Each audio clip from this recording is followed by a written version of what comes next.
Hello बच्चों, बहुत बहुत स्वागत है पाठशाला एकेडमी के एक नए क्लास में। बहुत बहुत आप मेरे से प्यारे प्यारे बच्चों का बहुत बहुत स्वागत है। तो जिन बच्चों का 19 फरवरी का संस्कृत का एग्जाम होने वाला है, उनके लिए वायरल ऑब्जेक्टिव प्रश्न आ चुका है। ये 100% वायरल ऑब्जेक्टिव प्रश्न होने वाला है मेरे प्यारे बच्चों। इसी वीडियो से आप लोग का 60 नंबर का क्वेश्चन आने वाला है मेरे प्यारे बच्चों, इसलिए सभी लोग इसको जरूर देख कर जाएंगे। सेकेंडरी स्कूल एग्जामिनेशन 2025 के लिए ये होने वाला है बच्चों।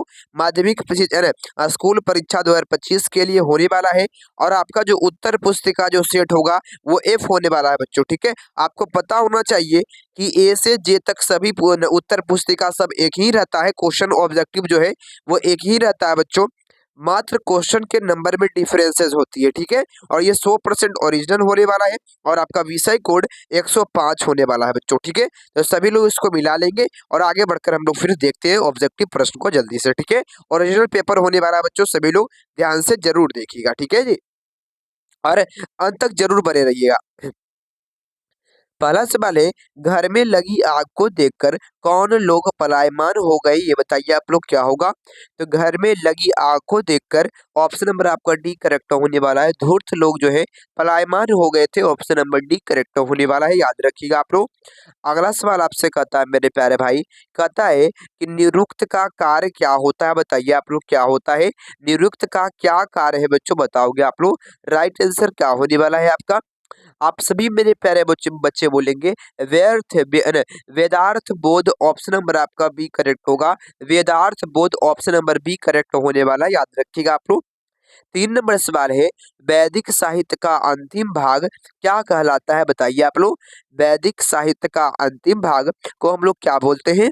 आप कहेंगे उपनिषद कहा जाता है। ए नंबर जवाब सही होने वाला है बच्चों। बच्चों आपको बता देते हैं कि जिन जिन बच्चों को इसका पूरा पीडीएफ चाहिए होगा, सभी मतलब जितना क्वेश्चन करा रहे हैं, वो आप लोग 810225 82 657 पर आप लोग व्हाट्सएप पर मैसेज कर लेंगे। हमको भाई हमको चाहिए, ठीक है, क्वेश्चन चाहिए। ठीक है, तो आप लोग को बोलिएगा आप लोग, तो हम आपको ग्रुप लिंक दे देंगे, वहां से जाकर आप लोग ज्वाइन होकर वहां से पीडीएफ प्राप्त कर सकते हैं बच्चों। ठीक है, जो भी मेरे पास आता रहेगा वो आपके पास भी जाता रहेगा। ठीक है, 4 नंबर है, अणु से भी बहुत छोटा क्या होता है बच्चों, बताओ आप लोग जल्दी से। अणु से भी छोटा क्या होता है, आप सभी कहेंगे आत्मा होता है। ऑप्शन नंबर एक करेक्ट होने वाला, याद रखिएगा। ठीक है, चलिए आगे बढ़ते हैं। 5 नंबर सवाल आपके सामने है बच्चों। कहता है कि काव्य मीमांसा नामक ग्रंथ किसने लिखा है, बताइए आप लोग क्या होगा। काव्य मीमांसा के लेखक कौन है बच्चों। आप कहेंगे राजशेखर है, ऑप्शन नंबर सी करेक्ट होने वाला है। ये 100% वायरल ऑब्जेक्टिव प्रश्न है बाबू। मेरे साथ साथ आप भी क्वेश्चन का जवाब लगाते चलेंगे और सभी दोस्तों के पास भी शेयर करिएगा, ताकि आपके जो दोस्त है सभी लोग देख पाए। पाटलिपुत्र किस नदी के किनारे अवस्थित है, बताइए आप लोग क्या होगा। जो पटना है वो किस नदी के किनारे स्थित है, गंगा नदी के किनारे स्थित है। बी नंबर करेक्ट होने वाला, याद रखिएगा आप लोग। अगला आपके सामने है, विद्यापति कौन थे, 7 नंबर सवाल है। विद्यापति कौन थे, आप सभी मेरे प्यारे भाई बोलेंगे कि मैथिली कवि हैं, ऑप्शन नंबर आपका ए करेक्ट होगा। मैथिली कवि हैं, याद रखिएगा आप लोग, बिहार के ही हैं बच्चों। आगे बढ़ते हैं, अगला है आपके सामने 8 नंबर सवाल है। पाटलिपुत्र में कैमोदी महोत्सव किस ऋतु में मनाया जाता था, बताइए आप लोग।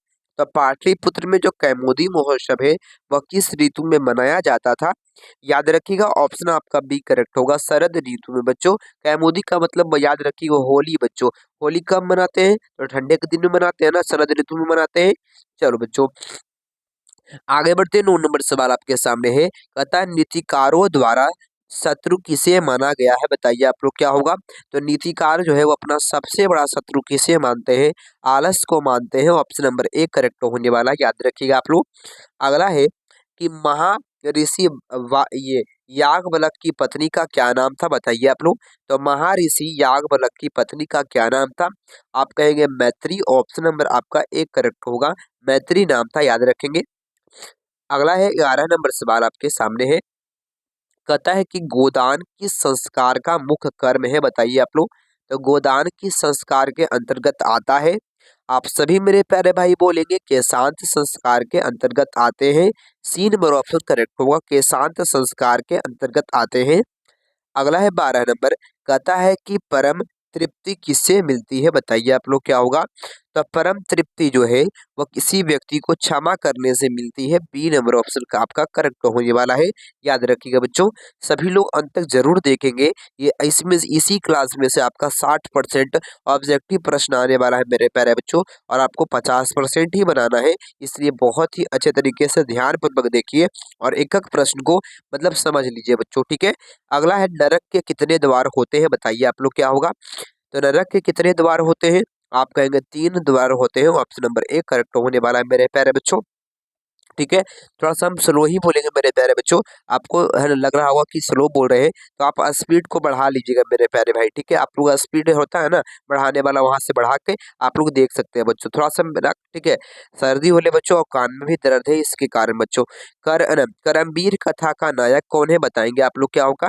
तो करमवीर कथा का नायक, याद रखिएगा करेक्ट ऑप्शन होने वाला है राम प्रवेश Ram. Option number A correct होगा, याद रखिएगा बच्चों। आगे है 15 नंबर सवाल आपके सामने कि छात्रों का तप क्या है बच्चों, बताओ आप लोग। तो छात्रों का तप क्या होगा, अध्ययन है बच्चों। अध्ययन जो है वो तप है मेरे प्यारे भाई। ये नंबर जवाब सही होने वाला है, याद रखिएगा आप लोग। अगला है, स्वामी दयानंद के द्वारा आर्य समाज की स्थापना कब हुई थी। तो स्वामी दयानंद के द्वारा आर्य समाज की स्थापना 1875 में हुआ था, याद रखिएगा 1875 में हुआ था। 17 नंबर सवाल है कि बिरजानंद किसके गुरु थे बताइए आप लोग क्या होगा। बिरजानंद किसके गुरु थे, तो आप लोग याद रखेंगे स्वामी दयानंद सरस्वती का। बच्चों आपको बता दें कि कल हम लोगों ने शाम को क्लास लिया था मेरे प्यारे बच्चों, है ना। उसी क्लास से पूरा मैथ का क्वेश्चन आया बच्चों, उसी क्लास से पूरा मैथ का क्वेश्चन आया बच्चों। इसलिए आप लोग भरोसा कर सकते हैं मेरे प्यारे भाई, है ना। आप लोग इस परिवार पर भरोसा कर सकते हैं। बहुत ही अच्छा आपको हम तैयारी करा देंगे बच्चों, ठीक है। स्वामी दयानंद का परिवार किसका उपासक था बताएंगे आप लोग क्या होगा। तो याद रखेंगे ऑप्शन नंबर आपका एक करेक्ट होगा, शिव भगवान का उपासक था, याद रखिएगा आप लोग। अगला है कि मंदाकिनी वर्णम पाठ किस ग्रंथ से संकलित है। मंदाकिनी वर्णम पाठ किस ग्रंथ से लिया गया है, आप कहेंगे वाल्मीकि से लिया गया है, वाल्मीकि रामायण से। ऑप्शन नंबर आपका सी करेक्ट होने वाला है, याद रखिएगा आप लोग। 20 नंबर सवाल है कि कर्णस दानवीरता पाठ भास के किस रूपक का भाग विशेष है बच्चों। तो बताओगे किस भाग का विशेष है कर्ण दानवीरता जो पाठ है बच्चों। आप सभी लोग याद रखिएगा कर्ण भारम से लिया गया है बच्चों। ऑप्शन नंबर ए जो कर्णस दानवीरता है वो आप लोग याद रखेंगे कर्णस भार के लिया गया है बच्चों, ठीक है। अगला है 21 नंबर, गुजरात प्रदेश स्थित टंकारा गांव ग्राम जो है वह किसका जन्म स्थल है बताएंगे आप लोग। तो टंकारा ग्राम जो है वो किनका जन्म स्थल है, याद रखिएगा ऑप्शन सी करेक्ट होने वाला है स्वामी दयानंद सरस्वती का। आप लोग ये भी याद याद रखेंगे इनके बचपन का नाम मूल शंकर था, याद रखेंगे मूल शंकर था, याद रखिएगा बच्चों आप लोग। आगे बढ़ते हैं, अगला सवाल आपके सामने आ चुका है। 22 नंबर सवाल है कि बिना बुलाए कौन आता है बताइए आप लोग क्या होगा। तो बिना बुलाए जो आता है उसको मूर्ख कहते हैं। ऑप्शन नंबर सी करेक्ट होने वाला है, याद रखेंगे आप सभी लोग। अगला आपके सामने है कि महतरा भिक्षा याचे, यह युक्ति किसकी है बताइए आप लोग क्या होने वाला है। तो महतरा भिक्षा याचे यह किसने कहा था बच्चों। आप सभी लोग याद रखिएगा शक्र के द्वारा कहा गया था। ऑप्शन नंबर आपका सी करेक्ट होने वाला है, शक्र के द्वारा कहा गया था। अगला है, विजय भट्टारिका किसकी पत्नी थी बताइए आप लोग 24 नंबर। तो विजय भट्टारिका किसकी पत्नी थी बाबू, आप लोग याद रखिएगा करेक्ट ऑप्शन ए होने वाला है, चंद्रादित्य की पत्नी थी। ऑप्शन नंबर ए करेक्ट होगा बच्चों। आगे बढ़ते हैं कि किस देश में देवता बार बार जन्म लेना चाहते हैं। तो भारत देश में देवता बार बार जन्म लेना चाहते हैं। ऑप्शन नंबर ए करेक्ट होगा, याद रखिएगा। अगला है 24 नंबर सवाल आपके सामने है कि जनक की सभा में शास्त्रार्थ कुशल महिला कौन थी बताएंगे आप लोग क्या होगा। तो जनक की जो है ना सभा में, याद रखिएगा मेरे प्यारे बच्चों। तो करेक्ट ऑप्शन ए होने वाला है गौरगिन थी, याद रखिएगा गौरगिन थी। अगला है कि विजयांका किस कल्प की कवित्री थी बताइए आप लोग क्या होगा। तो विजयांका जो है वह किस कल्प की कवित्री थी, याद रखिएगा बी नंबर जवाब सही होने वाला है, प्रथम कल्प की कवित्री थी, याद रखेंगे आप सभी लोग। आगे बढ़ते हैं, 28 नंबर सवाल आपके सामने है गायन्ति देवः किल गीतकानि। खाली स्थान पुरुषासुरत्वात्। पद किस पुराण से लिया गया है, से किया गया है बच्चों, बताओगे आप लोग। तो यह जो पद है वो किस पुराण से लिया गया है, तो आप लोग याद रखेंगे विष्णु पुराण से लिया गया है। ए नंबर ऑप्शन करेक्ट होगा, याद रखिएगा आप लोग। अगला है 29 नंबर सवाल आपके सामने है। ब- भारत महिमा पाठ का मुख्य संदेश क्या है बच्चों, बताओगे आप लोग क्या होगा। तो भारत महिमा पाठ का मुख्य संदेश है देशभक्ति। ऑप्शन नंबर ए करेक्ट होगा, देशभक्ति है, याद रखेंगे आप लोग। संस्कारों की कुल संख्या कितनी है बताएंगे आप लोग। तो कितने कुल संस्कार है बच्चों, आप कहेंगे 16 संस्कार है। ऑप्शन नंबर ए करेक्ट होने वाला है, 16 संस्कार है, याद रखेंगे। राष्ट्रों के बीच द्वेष का कारण क्या है बताइए आप लोग, क्या होगा। तो राष्ट्रों के बीच, दो राष्ट्रों के बीच जो दुश्मनी है उसका कारण है कि दूसरे राष्ट्र का उत्कर्ष को देखकर क्या होता है, घृणा होता है बच्चों। घृणा होता है, दुख लगता है कि वो बढ़ रहा है और हम नहीं बढ़ रहे बच्चों, ठीक है। अगला है बराहमिहिर द्वारा रचित कौन सा ग्रंथ है बताइए आप लोग, क्या होगा। तो याद रखिएगा बराहमिहिर के द्वारा वात्स्य संहिता। ऑप्शन नंबर सी करेक्ट होने वाला, याद रखेंगे आप लोग। आलस कथा अंतर्गते अंतर्गत मिथिला में कौन मंत्री थे, बताइए आप लोग। 33 नंबर सवाल का जवाब क्या होगा आपका, आप कहेंगे वीरेश्वर थे। सी नंबर ऑप्शन करेक्ट होने वाला है। सरस्वती का कुल गृह कौन सा महानगर था बच्चों, बताओ आप लोग। 34 नंबर, तो सरस्वती का कुल गृह तो Pataliputra. Option number C correct होगा, पाटलिपुत्र हो जाएगा। अगला है मेरे प्यारे बच्चों, अगला है कि स्वामी दयानंद ने किस नगर में आर्य समाज की स्थापना की थी बच्चों। तो याद रखिएगा आर्य समाज की जो स्थापना है मेरे प्यारे भाई, मुंबई में किए थे, याद रखिएगा आप लोग, करेक्ट ऑप्शन। अगला आपके सामने दिया गया है, बताइएगा आप लोग क्या होगा। कहता है कि विजयांका का काल किस शतक में माना जाता है। तो विजयांका का जो काल है वो किस शतक में माना जाता है, याद रखिएगा। ऑप्शन नंबर डी करेक्ट होगा, अष्टम शतक में माना जाता है, याद रखिएगा आप लोग।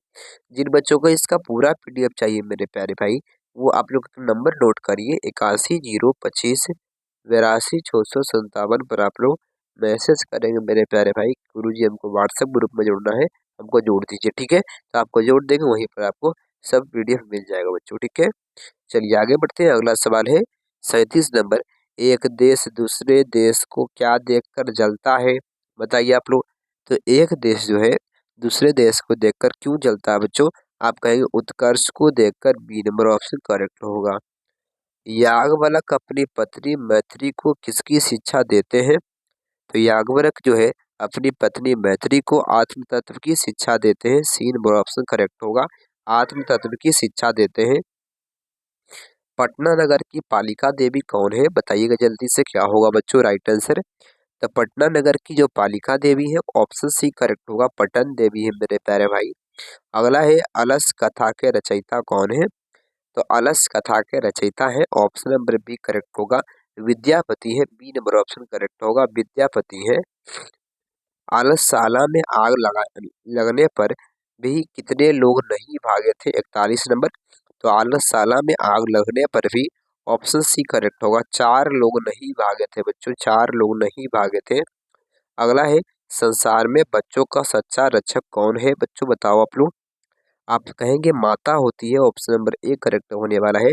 तो जिन बच्चों को ये वीडियो अच्छा लग रहा होगा तो लाइक कर देंगे मेरे प्यारे भाई। जो नए आए होंगे सभी लोग देख रहे होंगे तो सभी लोग चैनल को सब्सक्राइब कर देंगे और एक बार जरूर शेयर करेंगे ताकि आपके भाई भी देख पाए बच्चों, ठीक है। मेहनत का थोड़ा सा फल मेरे दीजिए मेरे प्यारे बच्चों, ठीक है। थोड़ा मेहनत का फल दीजिए हमें। कहता अगला सवाल है, ऋग्वेद में कितने मंत्र दर्शनवती ऋषिकाओं का उल्लेख मिलता है। तो ऋग्वेद में कितने मंत्र दर्शनवती ऋषियों का जो उल्लेख मिलता है बच्चों, याद रखिएगा। ऑप्शन नंबर आपका बी करेक्ट होने वाला है, चतुर्विशतीय, मतलब कि 14 बच्चों, याद रखोगे 14, याद रखिएगा आप लोग। याज्ञवल्क्य की पत्नी कौन थी ये बताएंगे आप लोग। याज्ञवल्क्य की पत्नी कौन थी, आप कहेंगे मैत्री थे। ऑप्शन नंबर आपका एक करेक्ट होने वाला है, याद रखिएगा। अगला है महाभारत में किस लेखिका का उल्लेख मिलता है, बताइए आप लोग। तो महाभारत में किस लेखिका का उल्लेख मिलता है? आप कहेंगे शुलभा का मिलता है। सी नंबर ऑप्शन करेक्ट होगा आपका। वर्तमान काल की संस्कृत लेखिका कौन है बताइए 46 नंबर। तो वर्तमान काल की संस्कृत लेखिका मिथिलेश कुमारी मिश्र है। सी नंबर ऑप्शन करेक्ट होगा आपका। मिथिलेश कुमारी मिश्र है, याद रखिएगा आप लोग। अगला आपके सामने है भारत महिमा पाठ का द्वितीय श्लोक किस पुराण से संकलित है? तो भारत महिमा पाठ का जो द्वितीय श्लोक है वह किस पुराण से लिया गया है? याद रखिएगा बी नंबर ऑप्शन करेक्ट होगा। भागवत पुराण से लिया गया है, बी नंबर ऑप्शन। अगला है कि जन्म पूर्व संस्कार कितने हैं बताइए आप लोग क्या होगा? तो जन्म पूर्व कितने संस्कार होते हैं? ऑप्शन नंबर आपका डी करेक्ट होगा। 3 संस्कार होते हैं, डी नंबर ऑप्शन करेक्ट होगा आपका। अगला आपके सामने है अलस अलस कथा पाठ में अहो कथम कोलाहल, यह युक्ति किसकी है बताइए आप लोग क्या होगा? तो अलस कथा पाठ में ऐसा पहला आशी के द्वारा कहा गया था कि अहो मतलब कि ये क्या हल्ला हो रहा है। ठीक है बच्चों, आगे बढ़ते हैं। भारतीय संस्कृति की भारतीय संस्कृति की अद्वितीय विशेषता क्या है बताइए आप लोग क्या होगा? तो भारतीय संस्कृति की अद्वितीय विशेषता संस्कार होता है, ए नंबर ऑप्शन करेक्ट होगा। संस्कार होता है। स्वच्छंद स्वच्छंद का संधि विच्छेद क्या होगा बताइए आप लोग क्या होगा?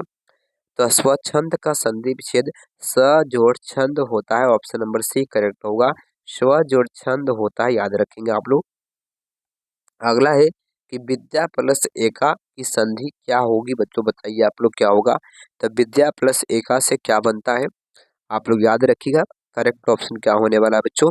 तो विधेयका बनेगा, ऑप्शन नंबर सी करेक्ट होगा बच्चों। आगे बढ़ते हैं। अगला सवाल है 53 नंबर आपके सामने है कि अ प्लस ओ के मेल से कौन सा नया वर्ण बनेगा? तो अ प्लस ओ के मेल से बनता है बच्चों अ बनता है, याद रखिएगा। अगला है 54 नंबर इत प्लस तत् से कौन सी संधि से कौन सा शब्द बनेगा बच्चों बताओगे? मतलब किस प्रकार की संधि होगी? तो याद रखिएगा करेक्ट ऑप्शन होगा विसर्ग संधि होगी, याद रखेंगे आप लोग। अगला 55 नंबर मूर्ति पूजा का समास विग्रह क्या होगा बताइए आप लोग? तो मूर्ति पूजा का समास विग्रह क्या होता है? याद रखिएगा बी नंबर ऑप्शन करेक्ट होगा, मूर्ति पूजा, याद रखिएगा। अगला है कि संस्कृत से शिक्षा का समस्त पद क्या होगा बताइए आप लोग क्या होगा? राइट आंसर बाबू आप सभी मेरे प्यारे भाई बोलेंगे कि संस्कृत शिक्षा, ऑप्शन नंबर ए करेक्ट होगा, याद रखिएगा आप लोग। अगला आपके सामने दिया गया है गोल गृह में कौन सा समास है बताइए आप लोग? तो गोल गृह में कौन सा समास है बच्चों? आप सभी लोग याद रखेंगे कर्मधार समास, ऑप्शन नंबर ए करेक्ट होगा। 58 नंबर है कि द्विगु समास का उदाहरण कौन है बताइए आप लोग? तो द्विगु समास का उदाहरण होगा Panchavati, option number A correct होगा पंचवटी, याद रखेंगे आप लोग। आगे बढ़ते हैं। अगला आपके सामने है यतसय निर्धारणम सूत्र का उदाहरण वाक्य क्या होगा बच्चों बताओ आप लोग? तो राइट आंसर क्या होने वाला है आपका? आप लोग याद रखिएगा। तो कविसु कविना कालिदास श्रेष्ठ अस्ति, मतलब कवियों में सबसे श्रेष्ठ कालिदास है, ऑप्शन नंबर ए करेक्ट होगा, याद रखिएगा आप लोग। बच्चों आपका कल एग्जाम में ये भी आने वाला है कि आपको मतलब संस्कृत में दिया हुआ रहेगा और इसका हिंदी लिखना पड़ेगा नीचे में बच्चों। तो इस प्रकार से आप लोग लिख सकते हैं बच्चों, ठीक है। ये भी क्वेश्चन हो सकता है, आ भी सकता है बच्चों, ठीक है बच्चों। तो जब भी आप लोग बनाइएगा ना संस्कृत में क्वेश्चन, तो 50-50 क्वेश्चन दोनों रहता है, व्याकरण भी रहता है और बुक से भी रहता है बच्चों। तो सबसे पहले बुक वाला दीजिएगा बच्चों, ठीक है। पहले सबसे पहले कन्फर्म बुक वाला तो 40 को आपको याद रहेगा मान लीजिए, तो बना लीजिएगा बच्चों। और 10 को व्याकरण पर भी ध्यान देना है, तो ये सब जो हल्के हल्के प्रश्न होंगे उसको बना लेना है। वो सारे वाला ढूंढिएगा, प्रत्यय वाला ढूंढिएगा, ये सब हल्के रहते हैं बच्चों, ठीक है। अभी आगे आपको मिलेगा बच्चों। चलिए आगे बढ़ते हैं। अगला आपके सामने दिया गया है ग्रामम उभयत वृक्षा संति, वाक्य के संग्रामम पद में द्वितीय विभक्ति सूत्र कौन होगा ये बताइए आप लोग?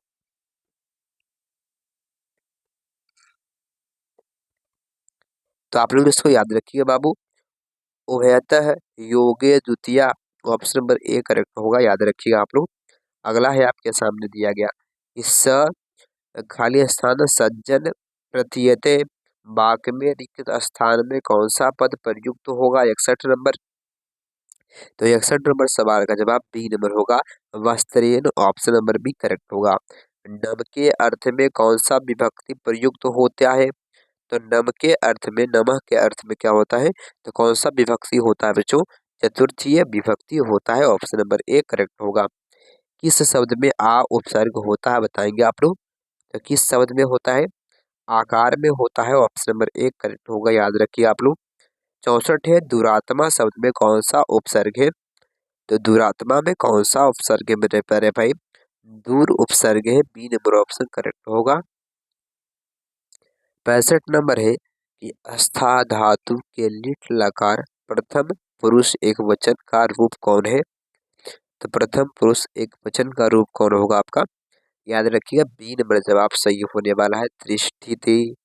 अगला है कि पारन पा अश्मामी यामी किस लकार का रूप होगा आपका? तो पा अश्यामी जो है वह किस लकार का रूप है? याद रखिए आप लोग, लिट लकार का रूप है।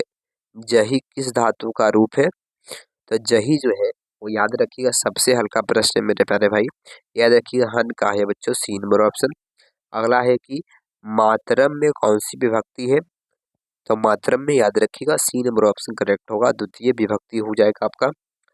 अगला है नदीसु किस शब्द का रूप होगा आपका? तो नदीसु जो है वो नदी का रूप होता है। ए नंबर ऑप्शन करेक्ट होगा। अगला है कि साधु शब्द के सप्तमी एक वचन का रूप कौन होगा आपका? तो साधु शब्द के सप्तमी एक वचन का रूप क्या होगा? आप लोग याद रखिएगा, साधव हो जाएगा। ऑप्शन नंबर बी करेक्ट होगा। इति हरि में कौन सा समास है बताइए आप लोग? तो इति हरि में कौन सा समास होगा बच्चों? अवयवी भाव समास हो जाएगा, याद रखिएगा, ठीक है। बीना पानी है में समास का नाम बताइए आप लोग, क्या होगा? तो बीना पानी, इसका मतलब सरस्वती माता बच्चों। तो सरस्वती माता क्या है? एक माता है बच्चों। तो आप लोग इसको याद रखिएगा। माता के बारे में जब भी कहेगा तो सबसे अच्छा है बहुब्रीहि समास, याद रखिएगा। देह रक्षा में कौन सा समास है? तो देह रक्षा में कौन सा समास होगा? याद रखिएगा, तत्पुरुष समास। बी नंबर जवाब सही होने वाला है, करेक्ट होगा, याद रखिएगा आप लोग। अगला आपके सामने है कि किस शब्द में वी उपसर्ग है, ये बताइएगा आप लोग क्या होगा? तो किस शब्द में वी उपसर्ग है? तो विहार में वी उपसर्ग है। सी नंबर ऑप्शन करेक्ट होगा, याद रखिएगा आप लोग। रमा च सीता च का समस्त पद क्या होगा? मतलब रमा और सीता मतलब क्या हो जाएगा बच्चों, जल्दी बताओ। आपका मतलब होगा रमा और सीते। ऑप्शन नंबर आपका सी करेक्ट होगा। अगला है रामेण सह सीता अपि वन गतवती में कौन सा सूत्र लगा हुआ है? तो 76 नंबर सवाल का जवाब क्या होगा बच्चों? आप कहेंगे सहार्थे तृतीया विभक्ति लगा हुआ है। ऑप्शन नंबर ए करेक्ट होगा। अगला है कि भारत प्रकृतिया एवं सुंदरम में कौन सा सूत्र है बच्चों, बताओ आप लोग। तो इसका जवाब क्या होगा आपका? आप कहेंगे बी नंबर ऑप्शन की प्रकृतिया दिवी उपसंख्यानम है। ऑप्शन नंबर बी करेक्ट होगा। जटाभि सह तापस जायते में कौन सा सूत्र होगा, ये बताइए आप लोग। तो कौन सा सूत्र होगा? आप कहेंगे कि इत भूतल लक्षणे। ऑप्शन नंबर सी करेक्ट होगा। उद्गम में कौन सा उपसर्ग है? तो उद्गम में उत उपसर्ग है, याद रखेंगे आप लोग। अनुभव में कौन सा उपसर्ग होगा? तो याद रखिएगा, सी नंबर ऑप्शन अनु उपसर्ग होगा बच्चों। तो जिन बच्चों को इसका पूरा पीडीएफ चाहिए मेरे प्यारे भाई, वो 81 025 82 657 पर व्हाट्सएप पर मैसेज करेंगे, आपको पूरा ग्रुप में मिल जाएगा बच्चों। और बहुत बहुत धन्यवाद। और सभी लोग इस वीडियो को लाइक कर देंगे। थोड़ा सा भी मेरा मेहनत नजर आया होगा बच्चों इस वीडियो में, तो थोड़ा सा लाइक कर दीजिएगा। सभी लोग चैनल को सब्सक्राइब कर लेंगे मेरे प्यारे भाई। और सभी लोग शेयर कर देंगे इस वीडियो के, ताकि आपके भाई के पास, आपके दोस्त के पास पहुंचता रहे। बहुत बहुत धन्यवाद बच्चों। थैंक यू बच्चों।